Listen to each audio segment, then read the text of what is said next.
Chapter 16. Yo. The tall new girl proved tenacious. Maomao finally had to admit defeat, and agreed to meet her on a day they were both off work. They were from different departments, and there were plenty more of these new court ladies where this girl had come from. It was easier than trying to schedule a break with Yarrow and Yen. "I'm Yo. It's a pleasure to meet you," the new girl said to Chu, who was there just as she'd promised. It was a very helpful introduction, since Maomao still didn't remember the girl's name. Yo was less talkative than Changsho, the other new girl. Maomao tended to be a passive partner in conversations anyway, so silence naturally prevailed between them. "If we weren't going to say anything, maybe we should have just met in the pleasure district." Instead they had decided to meet at the dorm and walk, and the entire trip went by in silence. It was quite a ways from the dorm to the pleasure quarter, but Maomao, characteristically, still felt it would be a waste to get a carriage. She came from poverty, it was a hard mindset to change. "I guess I couldn't ask a young woman to walk around alone in the pleasure quarter." Maybe she could have had Chu come with them, but instead she would meet them at the verdigris house. Unlike Maomao, who had been born and raised there, a decent girl wandering around the pleasure district alone was liable to get attacked. Maomao could put up with a little awkwardness. As they went down the main streets, past the willows swaying by the canal, and finally past the small street stalls, the kinds of people they saw began to change. Maomao and Yo went through a towering, shimmering gate. Guards standing on either side gave them a sharp look as they passed. Maomao recognized one of them, so she waved to him. "Oh, it's you," he said with a nod. "What, playing procurer now, Xiaomao?" He gave Yo an appraising glance. "I'm not here to sell anyone," Maomao replied. Yo looked intimidated by the exchange. She gave Maomao a doubtful stare, but Maomao really wasn't going to sell anybody into prostitution.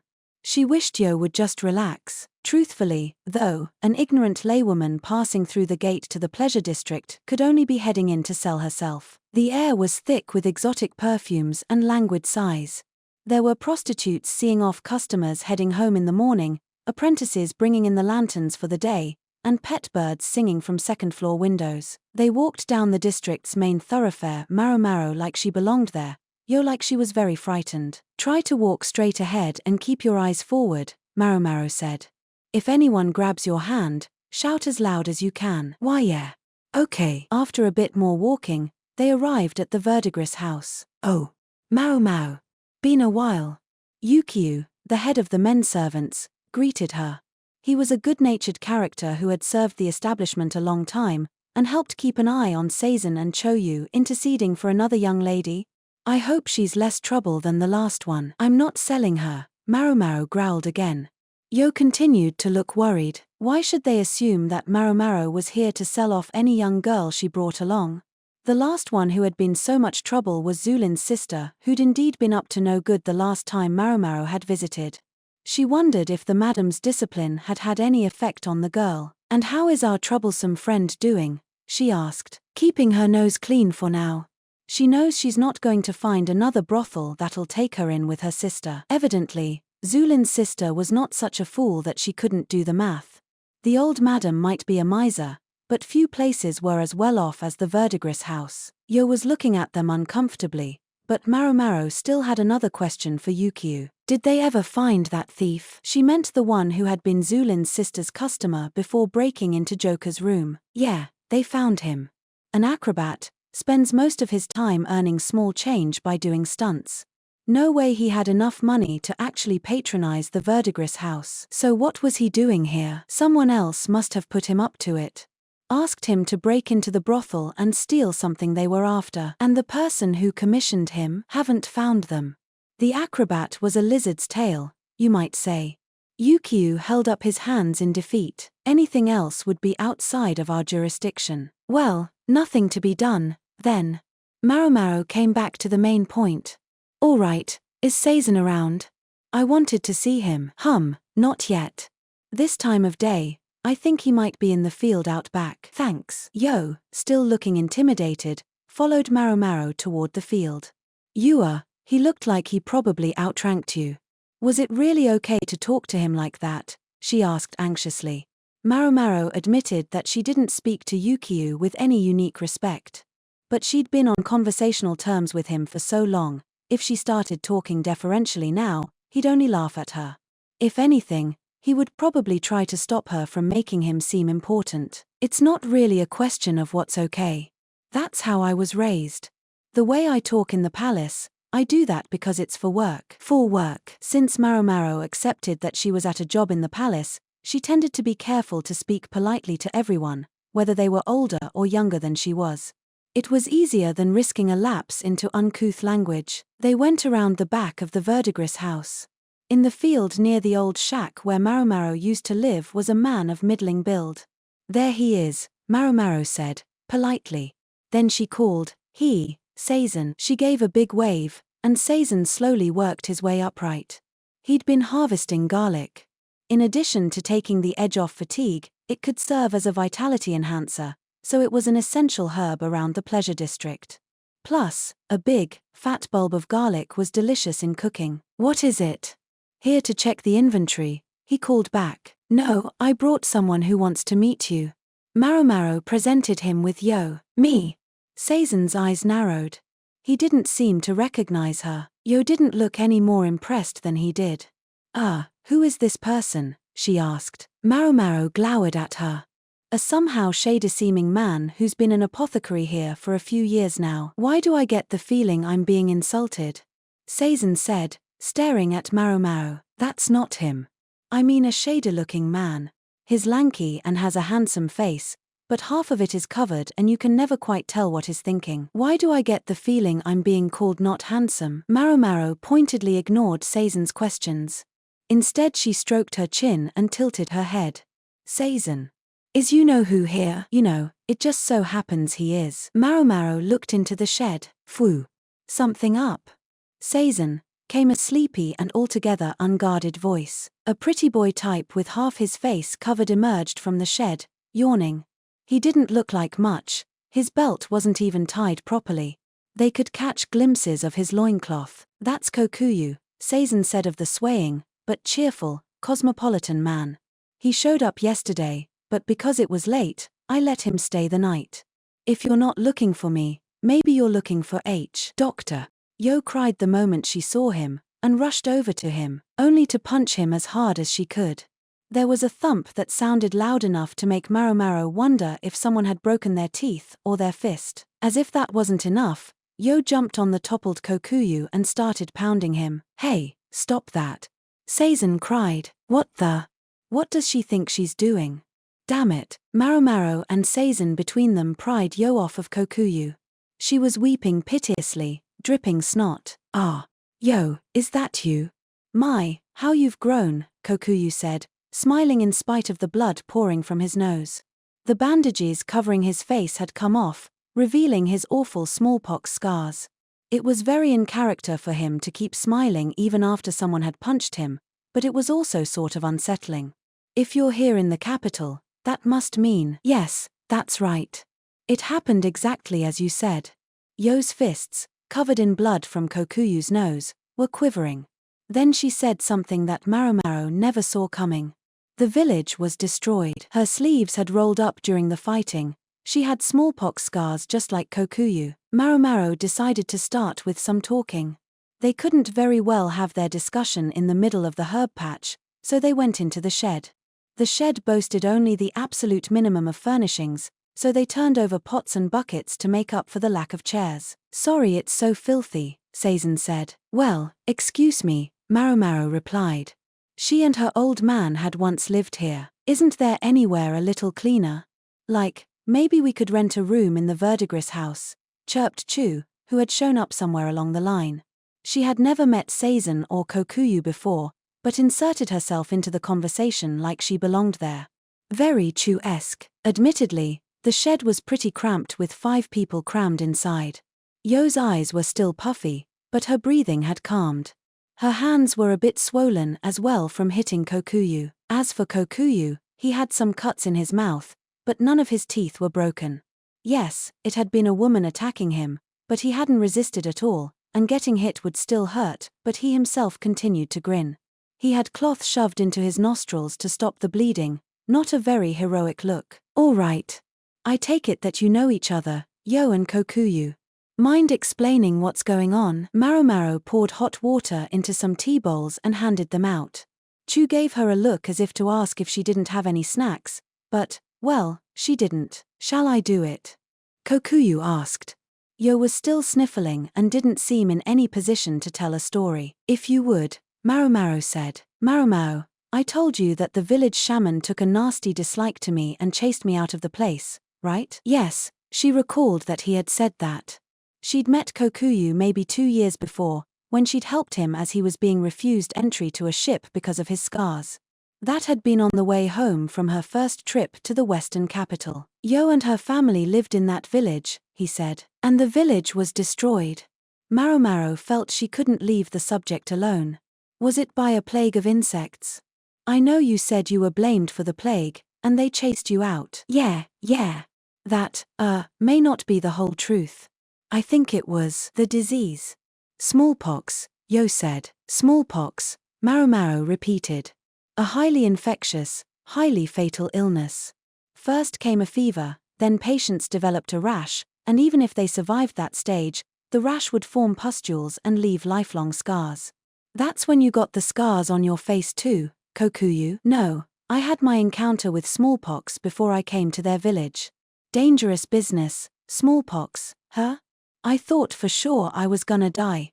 As usual, he didn't sound the least bit concerned about it. We lived in a small pioneer town far to the northwest of the capital, Yo volunteered. We cut down the forest to make fields, but it was a very new village, and the fields weren't enough to sustain us yet, so we sold the wood we cut down to buy food from outside. I see. One of those frontier towns, Maomao said, beginning to understand why the village had been lost. You'd be the first to be hit when there was a shortage of food. Many pioneers were poor folk who had no land of their own. Then a plague of locusts occurred. Food got more expensive. The undersupplied pioneer village could no longer afford it. They starved. That made everyone weaker, which made them sick. A place like theirs would be the first to be abandoned during an outbreak of communicable disease. It would vanish before its name could even be added to the maps. Soon everyone would forget them, and it would be as if they had never existed. Hence no word would come to the central government, and there would be no problem. I did hear talk that some smallpox cases had appeared in the vicinity just before I left. I did wonder, Kokuyu said. But then you left our village, didn't you, Kokuyu? Yo said, her voice low. Why? Why did you leave us there? We couldn't call a doctor, so we just died in droves. Fresh tears started spilling from her already swollen eyes. I was chased out, Kokuyu said, calmly and placatingly. The village headman never liked me much, didn't feel there was enough food to share with me. If I hadn't beat feet, I probably would have ended up as a sacrifice in some ritual. He even claimed that my treatments were evil spells. It hadn't been Kokuyu's fault. Yo could blame the headman for chasing him away. She knew that perfectly well. But for Yo, still in her early teens, her emotions could still overwhelm what she knew rationally. So what? If only you had stayed. She stood up, tears plpping to the ground. After Kokuyu's banishment, the smallpox had spread, and the villagers had succumbed. There had been nothing they could do but watch helplessly. One could only imagine the living hell that Yo had experienced. If you had been there for us, Kokuyu had already had smallpox, and supposedly those who had caught it once couldn't catch it again. With his medical knowledge, Kokuyu might have been able to save lives. I'm sorry. Kokuyu apologized, but it wasn't his fault. His banishment had been decreed by the headman, and when he was told in no uncertain terms to leave, he'd had no choice but to go.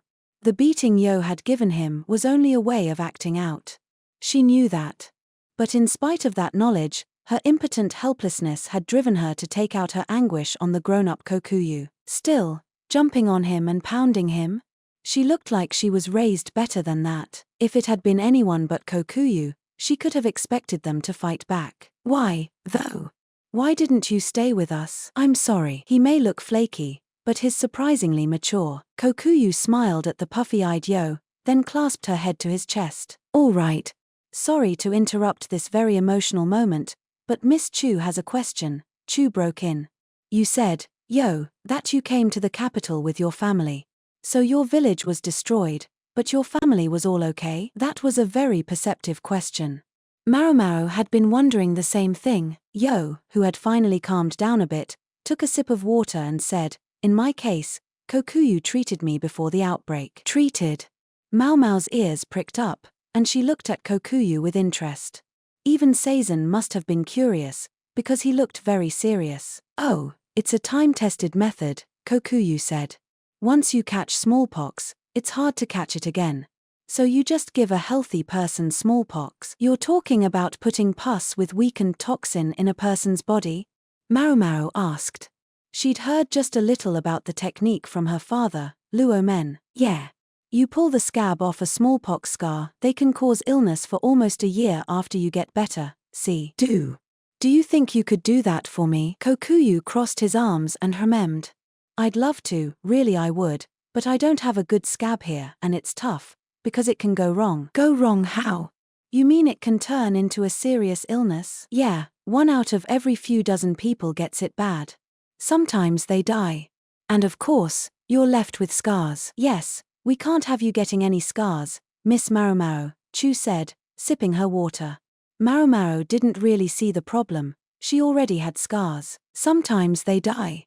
That makes you stop and think, Seizen said, his brow furrowing. I wish there were some safer way, a way to get weaker toxin and use that, Kokuyu said, staring into the distance. Wow, and you attempted that dangerous procedure on such a young lady.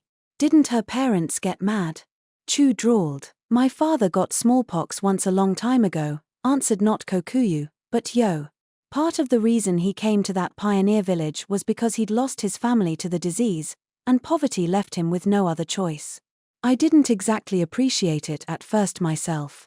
The fever was agony, and of course now I have these scars for the rest of my life. She rolled up her sleeves to show them. Yo's old man was really nice. He took me in when I was about to starve to death. But the rest of the villagers thought I was creepy and didn't like me, said Kokuyu, once more laughing off his dark past. In any case, that's why me and my family survived. Most of the villagers died, and we brought the surviving children with us when we came to the capital. That was almost 3 years ago now, Yo said. It had been 2 years and change since Maomao had met Kokuyu, which must have meant that he had been wandering until then. So you started working in the rear palace to support your family, Maomao said. Yes.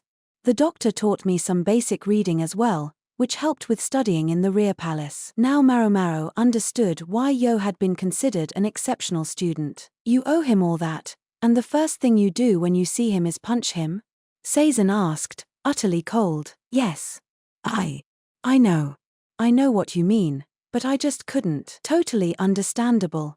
A person has a lot of emotions at your age, so they're not very good at expressing them, Chu said, acting very knowing. I think you could stand to use your words a little more too, Maomao added. You should have said from the start that you were looking for someone with smallpox scars. Miss Chu thinks you're the last person who should complain about people not using enough words, Chu said. Then she started hunting around the shed. She came up with 1 lone bean bun, in a bamboo steamer on the stove. Is this all you've got? Talk about depressing. Don't just help yourself to other people's breakfasts. Seizen exclaimed. Okay, so a lot has happened to you, but in any case, you got to meet your mysterious apothecary, doctor. What will you do now? Maomao asked Yo. Nothing. I know Kokuyu is safe, and that's enough for me. And I'm so glad to know that you and your dad and everyone are all right, Kokuyu said with a grin. But it definitely looks to me like there's something you want to know, and it's not just whether I'm in one piece. There is. What should I do if there's another smallpox outbreak? That's what I really wanted to ask you. I sure don't know. I don't. As in, someone else might? Maomao asked. She was every bit as interested in this topic as Yo was. My own mentor was researching smallpox and other infectious diseases. But then what? He died, sadly. Oh, Maomao's shoulders slumped with disappointment. I think his research was probably coming along, said Kokuyu. Me and another person were both seeded with smallpox the same way, and I ended up like this, but the other guy was perfectly fine. I think he probably got the weakened specimen. Hold on a second, Maomao said, holding up a hand. I don't think I can ignore what I just heard. How so? Oh. The other guy was my younger twin brother. Our mentor took us in because he said we would be perfect for comparing in experiments. Once again, he spoke blithely of a dark past. That's important, but it's not what I meant. A weakened specimen? Yeah, it seems like my brother received a much weaker version of smallpox, but it's not written down. And since our mentor is dead, I guess we'll never know. Where's your brother now? Seizen asked conversationally. He's dead too, Kokuyu said, grinning. So there's nobody left who knows about my mentor's research. Real sorry. He held up both hands in a would-be cute gesture. Is there no way to stop an epidemic? Yo asked, her face grim. It sure wouldn't be easy, Kokuyu said.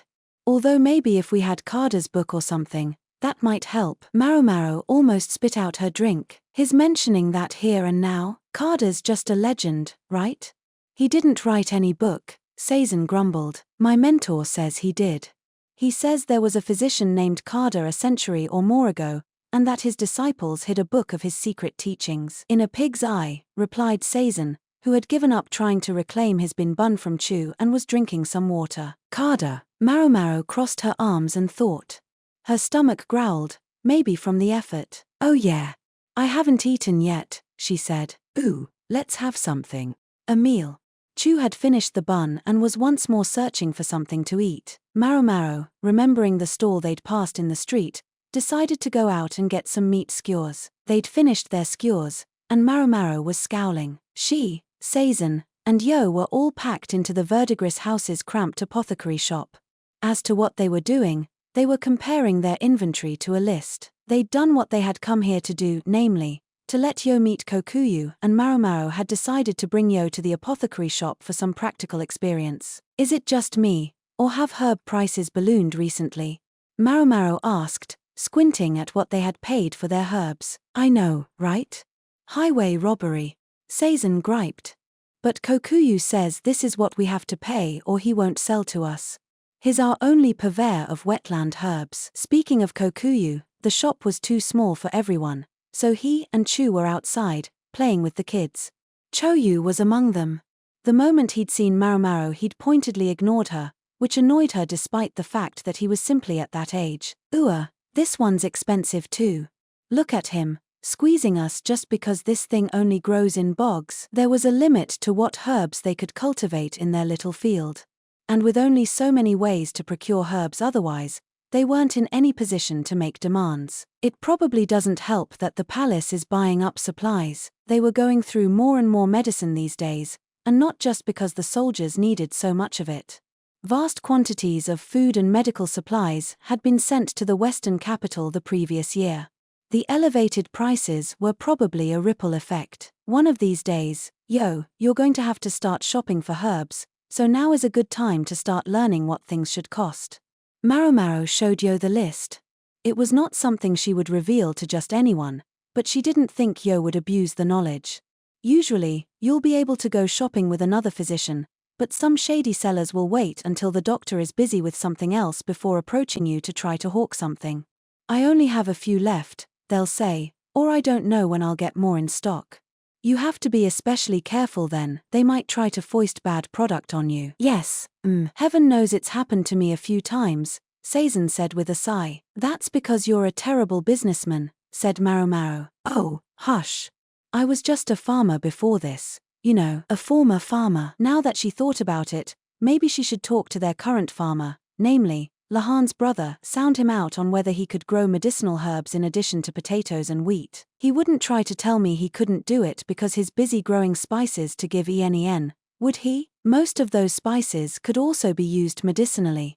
Maomao formulated a plan to ask him for any extras. Once they had gone over the entire list, Maomao inspected their stocks and looked at the medicines Seizen had already compounded. What do you think? He asked, studying her expression. Not bad.